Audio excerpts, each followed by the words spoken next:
Nate Robinson has agreed to a 2-year deal with the Nuggets. According to ESPN and media reports, Robinson averaged just over 13 points and 4 assists with the Bulls last season. Stephen A., good move for Nate?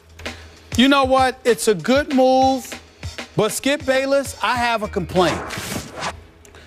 I understand that Nate Robinson, in some people's eyes, have been problematic in the past. I got news for you. I got one problem with Nate Robinson throughout his entire career. The fact that it took him 13 or 14 dunks, yep. you know, and he shouldn't have beat Andre Iguodala in that dunk contest. That is the only problem I have ever had with this kid. This dude should be in a New York Knicks uniform. I'm happy for him because he's in the NBA next season. This dude can play.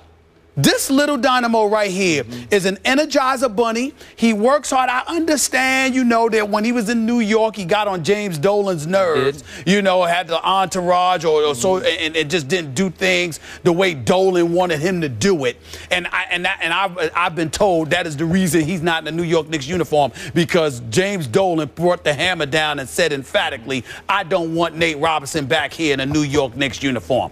But that is a mistake by the New York Knicks. And I dare say it's a mistake by the Chicago Bulls, and I dare say it's a mistake by most NFL teams not to have a Nate Robinson on your squad. He comes with energy and fervor. He brings it. He's got a lot of heart. He's not scared of anybody. He doesn't shy away from the big moments. Just ask the Brooklyn Nets what he could do to you. They'll tell you this little dude can ball. And I think he's far more of an asset to any team than he is a liability. And especially since he's willing to come off the bench, because, you know, you don't look at him as a starter.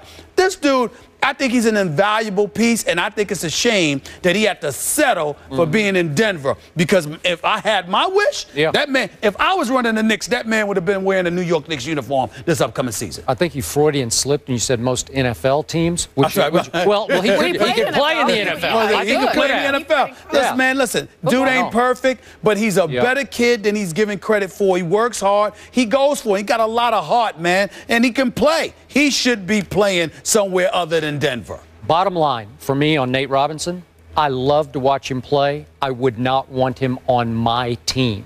He has been on 4 teams in 3 years for a reason. Money. For a reason, not just money. He is difficult to coach because he's got a huge heart, but it pumps mostly for Nate. He's going to come in and he is going to shoot it.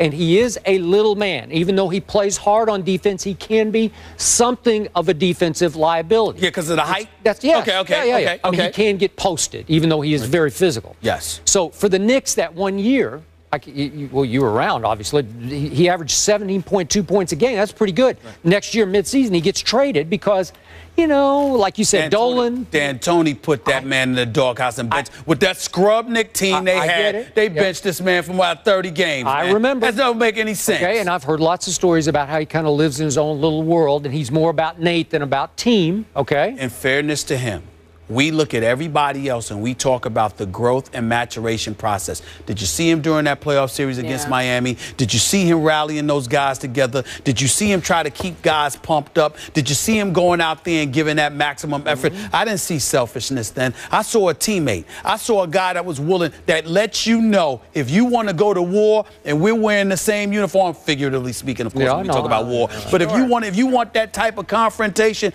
I got your back. I'm right here by your side. Okay. And I understand there could be headaches that come along with it. Yes. But I feel the pluses far outweigh the minuses. And I think I'm willing to go as far as to say this.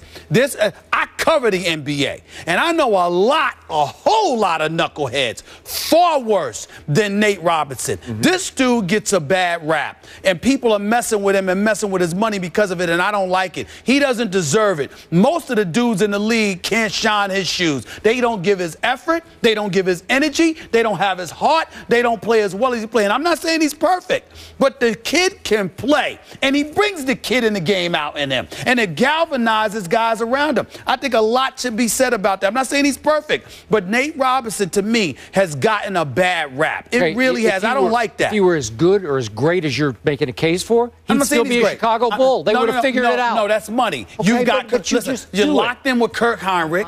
You've got Derrick Rose coming back. Good. You just got Mike Dunleavy Jr. You got a whole bunch of stuff. Skip, come on, man. This NBA climate with that luxury tax being far more punitive, Skip, that's money. Trust me. Come on, man. All right, guys, it's time for our final take with It's a Rapid Fire.